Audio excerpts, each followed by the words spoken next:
Teman-teman Nicu, kali ini kita mau belajar tentang balance diuresis ya. Balance diuresis wajib dilakukan pada semua pasien yang mendapatkan infus. Apa itu balance? Balance itu adalah keseimbangan cairan masuk dan cairan keluar. Kita sepakat balance dinilai dalam satuan mililiter atau cc ya. Jadi mililiter sama cc itu sama. Cairan masuk tuh apa saja yang ke dalam tubuh? Ada cairan infus, ada transfusi, ada obat intravena, loading cairan, koreksi-koreksi elektrolit, ada cairan bilas minuman atau cairan bilas untuk obat, cairan bilas untuk transfusi ya, dan minum oral atau enteral. Kadang-kadang kita lupa ya, kalau cairan intravena ini misalnya kita mau suntik antibiotik, ampicillin, alah cuma 1-2 cc. Padahal untuk bayi itu kita harus perhitungkan, apalagi kalau bayinya kecil ya. Jadi itu sangat bermakna 1-2 cc. Perhatikan cairan infus. Kalau kita menghitung cairan infus, lihat kenyataannya ya, bukan dihitung di atas kertas. Misalnya, dokter instruksi nih 7,2 mili per jam.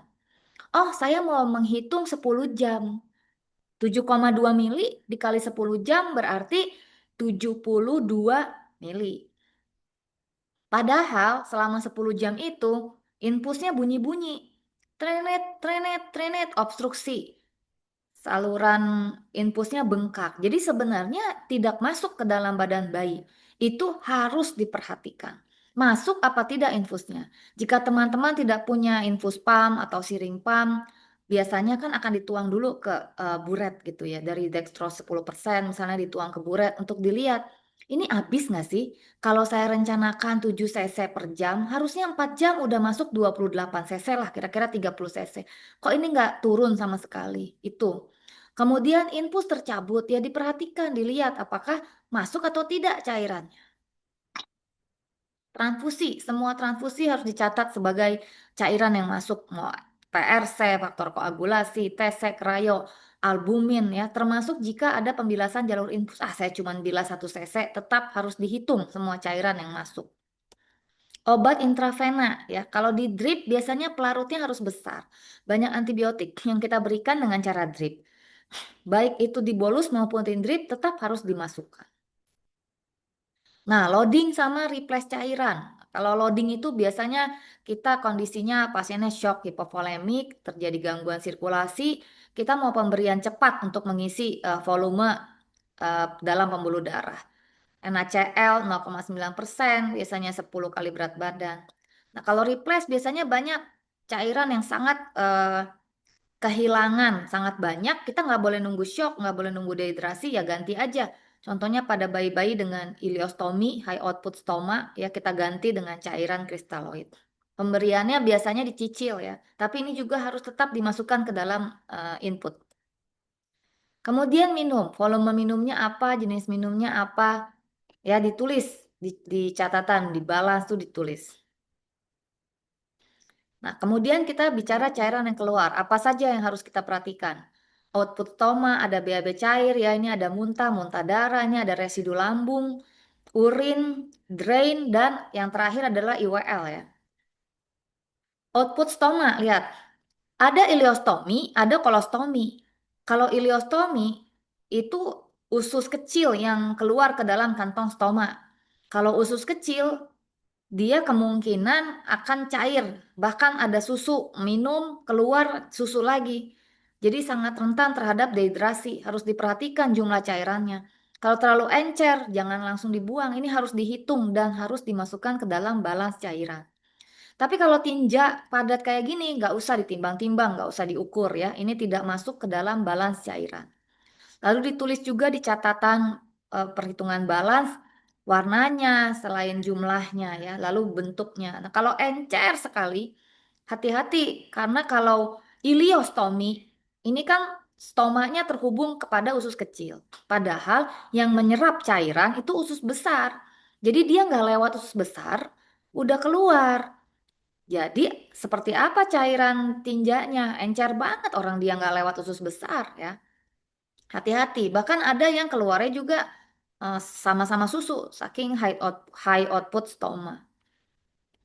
Kemudian tinja cair. Tinja padat dianggap normal, tidak masuk cairan keluar. Tapi kalau tinja cair, hati-hati ya.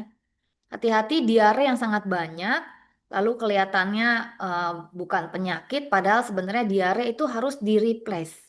Ya, di-replace dengan cairan kristaloid. Kalau minum tuh oralit ya, kalau di infus tuh misalnya RL atau NaCl. Muntah, muntah diperkirakan dengan sendok makan. Kira-kira satu sendok makan sekitar 5 mili. Nah ini kalau seperti ini ya kira-kira 2 sendok makan. Memang tidak ada kepastian ya. Kita sangat sulit juga untuk mengukur muntah. Tapi kalau kita tidak perkirakan, nanti bayinya jadi dehidrasi. Karena tidak dimasukkan ke dalam perhitungan balance. Selanjutnya residu. Residu tidak rutin diperiksa. Ini kita buat dekompresi, baru kelihatan residunya. Nggak semua bayi didekompresi. Bayi-bayi yang normal-normal aja, cuma pakai OGT, tidak dilakukan dekompresi. Dekompresi dilakukan pada bayi dengan obstruksi saluran cerna, sumbatan saluran cerna. Jadi tidak tidak semata-mata semua bayi minum dicek. Nah ini kalau ada residu, ketika kita mau hitung balance, tarik, diukur pakai sepet, lalu dibuang ya. Jangan pernah disimpan-simpan, lalu yang pagi dicek lagi, yang sore dicek lagi. Jadi buang setelah dicatat. Lalu urin ya, yang sebelah kiri ini ada tinjanya, tidak akurat ya. Jadi kalau misalnya kita menggunakan popok anaknya gitu ya kan itu kadang tercampur itu juga harus diperhatikan jangan ditimbang semua terus dianggap urin semua dicatatnya di tempat urin itu harus ditulis tuh ada BAB kalau BAB-nya banyak ya mendingan gak usah dimasukin ke dalam urin ya nanti jadi salah kita pikirnya urinnya banyak banget padahal bukan urin tuh tinja yang terukur kalau dia pakai kateter, tarik urinnya pakai sepet untuk diukur. Kalau dia pakai popok, dia harus ditimbang, dikurangi dengan berat popok kering. Nah, kita anggap bahwa berat jenis urin dengan air itu tidak terlalu berbeda ya.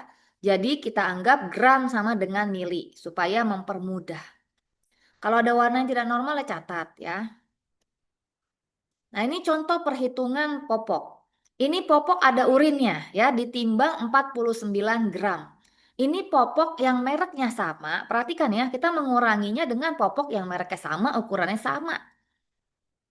Ini kita lihat ukurannya sama nih, newborn S ya. Terus ini juga mereknya sama, ini sekitar 20. Berarti berat urinnya 49 dikurangi 20. Jangan menulis 49 karena ada berat popok kering.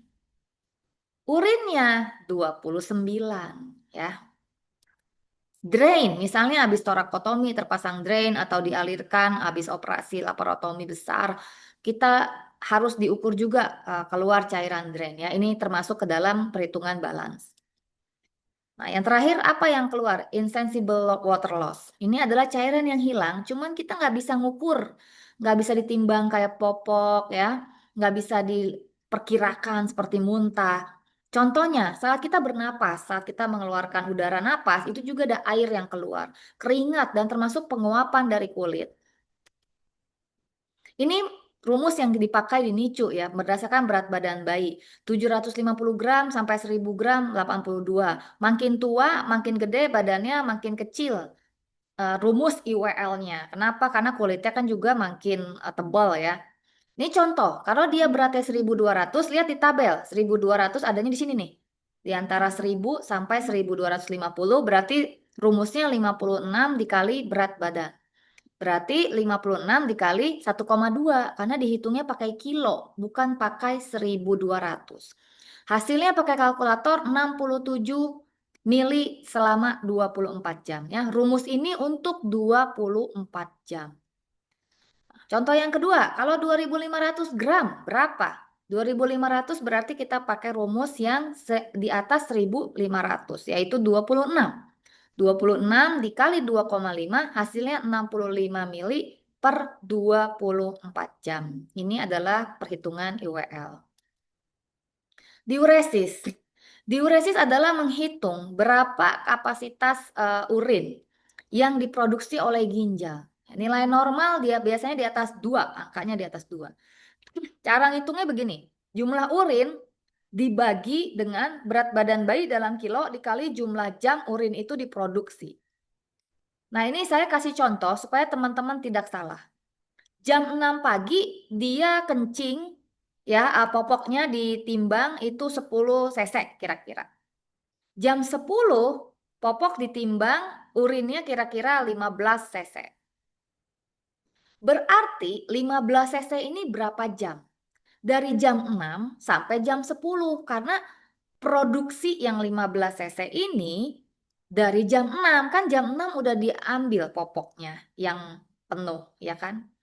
Jangan 10 tambah 15 karena 10 itu produksinya nggak tahu kapan. Apa dari jam 3 pagi, apa dari jam 4 pagi, apa dari jam 5 pagi. Pokoknya jam 6 pagi diganti popok kosong, popoknya terisi 15 mili di jam 10. Jadi ini ngitungnya 15 mili. Jangan dihitung 10 tambah 15 ya, karena 10 mili itu bukan produksi 4 jam. Ya, jadi 10 mili itu saat kita ngambil popok di jam 6.